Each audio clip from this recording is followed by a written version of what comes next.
प्रिय छात्राओं, मैं संजय कुमार पांत्री, प्रवक्ता जीव विज्ञान, राजकीय इंटर कॉलेज कैंपटी टिहरी गढ़वाल,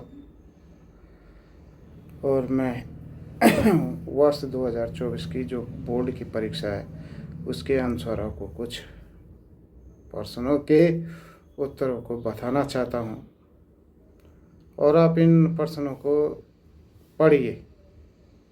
और बहुत सरल है, जीव विज्ञान बहुत सरल है, लेकिन थोड़ा समझना है। तो एक प्रश्न आता है, और यहाँ पर मेरे घर में तो सैंपल नहीं है, तो इसलिए मैं किताब से ही आपको डायरेक्ट पढ़ा रहा हूँ कि मानव भ्रूण के विकास के गैस्ट्रुला भवन पर अवस्था का सचित्र वर्णन कीजिए। इस प्रकार के प्रश्न आते हैं बोर्ड की परीक्षा। वो बहुत ही सरल है।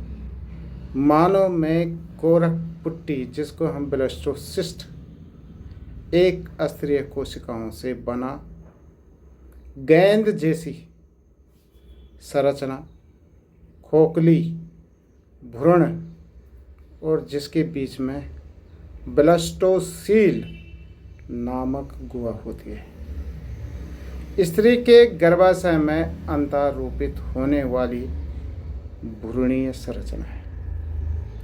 और ये भी आपको पता है कि एंड्रोमेट्रियम लेयर में ये भ्रूण क्या होता है, दंसता है। भ्रूण को हम दो भागों में बांट सकते हैं। जब फॉलोपियन ट्यूब में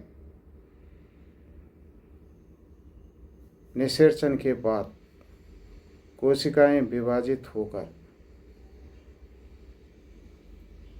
इसमें भ्रूण एंडोमेट्रियम की लेयर में जब अंतरोपण होता है, तो उसके बाद उसमें भ्रूण कोशिका या भ्रूण दो भागों में स्पष्ट होता है।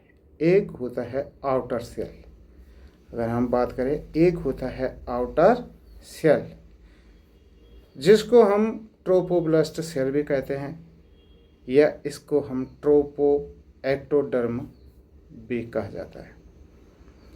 और उसके नीचे, जैसे हमने गेंद बनाने की, तो उसके जो नीचे होती है उसको बोलते हैं इनर सेल मास, और उसका बेटो दूसरा नाम है एम्ब्रायोप्लास्ट और इनर सेल मास। और बीच में जो गुहा पाई जाती है उसको हम कहते हैं ब्लास्टोसिल। तो गेंद जो बना है, इसमें तीन मुख्य बातें बताई हमने: trophoblast, outer cell, inner cell जिसको एम्ब्रोब्लास्ट कहा, और जो बीच में एक गुहा बनी हुई है, कैविटी बनी है, उसको हमने ब्लास्टोसील कहा। और इस ब्लास्टोसिस्ट जो ये कोरक पट्टी है, यह भ्रूण एक स्तर से 3 जनन स्तरों का भ्रूण में विकसित हो जाता है, और भ्रूण की इसी अवस्था को गैस्ट्रुला अवस्था कहते हैं, और इस पूरी प्रक्रिया को गैस्ट्रुला भवन कहते हैं। अब इसमें 3 लेयर क्या है ये भी आपको पता चल जाएगा बाद में। 3 जनन स्तर कौन कौन सी बनती है? एक तो बनती है एक्टोडर्म, मेजोडर्म और एंडोडर्म। ये तीनों जनन स्तर, एक्टोडर्म, मेजोडर्म, एंडोडर्म, मनुष्य के माने महिला के गर्भाशय में भ्रूण के सभी अंगों का निर्माण करता है। कितनी बड़ी बात कह दी। ये हमारे पूरा शरीर का जो निर्माण होता है वो मेजोडर्म, एक्टोडर्म और एंडोडर्म करते हैं। इसलिए इसे भ्रूणीय झिल्लियाँ, एम्ब्रायोनिक मेम्ब्रेन भी कहते हैं। 3 जनन स्तरों का निर्माण, फॉर्मेशन ऑफ 3 जर्म लेयर। भ्रूण की 3 जनन स्तरीय परावस्था को ही हमने क्या कहा, गैस्ट्रुला भवन, गैस्ट्रुलेशन कहते हैं। और इस प्रक्रिया में ब्लास्टोसिस्ट, ब्लास्टोसील क्या हो जाती है, समाप्त हो जाती है और एक नई गुहा बन जाती है। और जो नई गुहा बनती है उसको हम आर्किन्ट्रॉन कहते हैं, और जो आगे जाकर या आगे चलकर आहार नाल बनाता है। तो ब्लास्टोसिस्ट, आउटर लेयर, ट्रोपोब्लास्ट, ट्रोपोएक्टोडर्म भी कह सकते हैं, और इनर सेल मास को हमने क्या कहा, एम्ब्रायोब्लास्ट।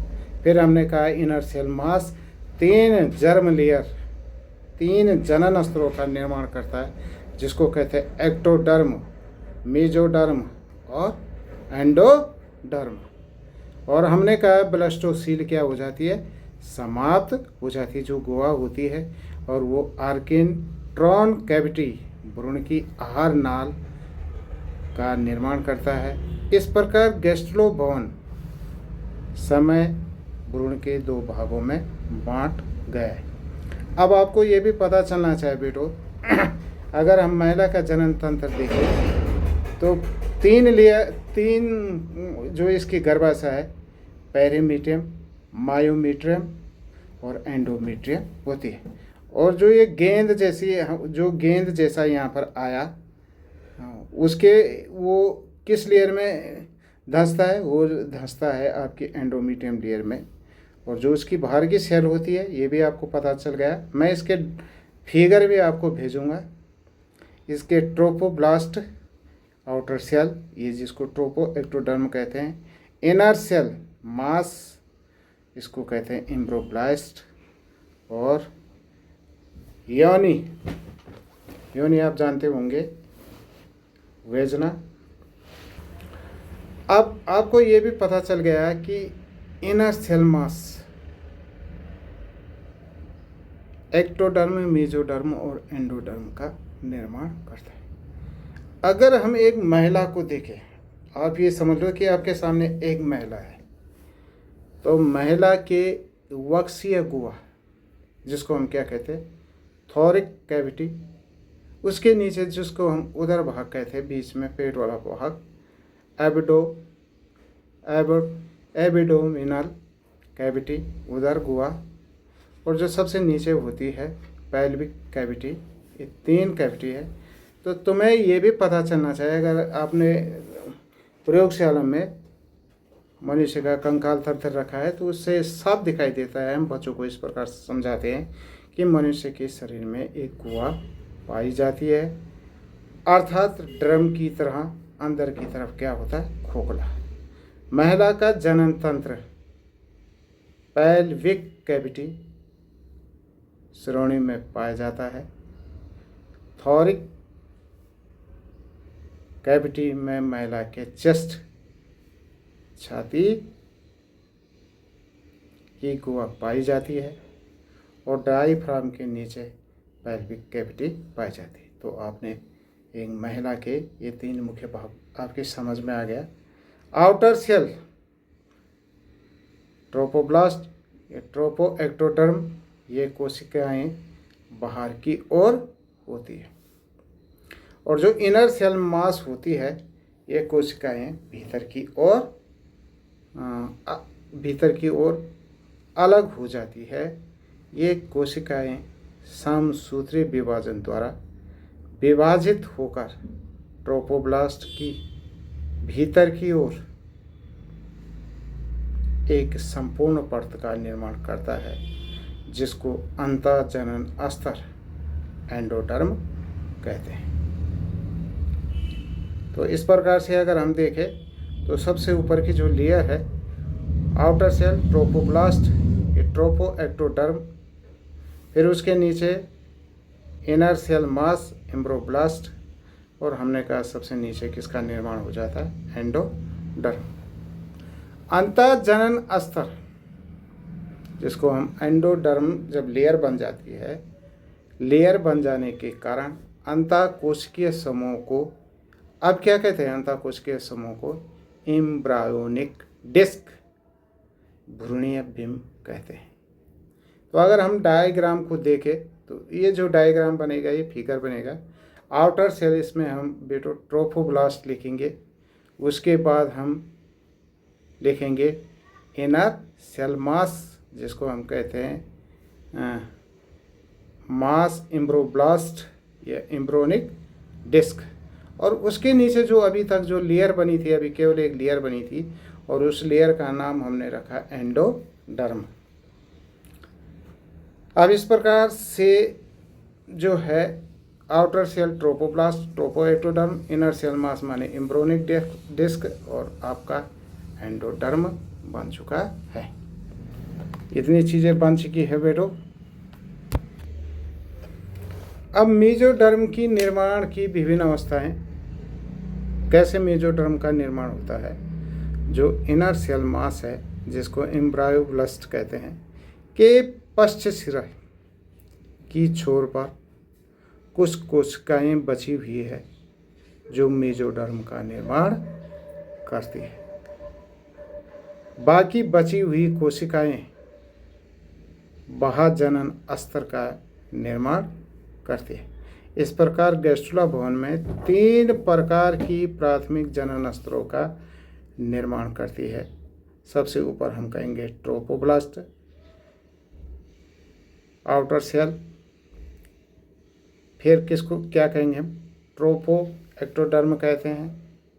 नीचे एंडोडर्म का निर्माण हो गया। और इस प्रकार से अगर हम इसको देखें तो इसके जो डायग्राम में है, तीनों जनन अस्तरों का निर्माण हो गया। और इसी प्रक्रिया को क्या कहते हैं? गैस्ट्रुला भवन कहते हैं। और बोर्ड परीक्षा के उससे बहुत ही महत्वपूर्ण है। और बेटों में इस प्रश्न को, इसके उत्तर को मैं PDF के माध्यम से डिस्क्रिप्शन बॉक्स में भेज दूंगा। और इसको अच्छे ढंग से पढ़ना है और मेहनत करना है, परिश्रम करना है। विषय को धीरे धीरे पढ़ो और अच्छे ढंग से पढ़ो। और समय बहुत कम है और इसको पढ़ना अभी से शुरू कर दो।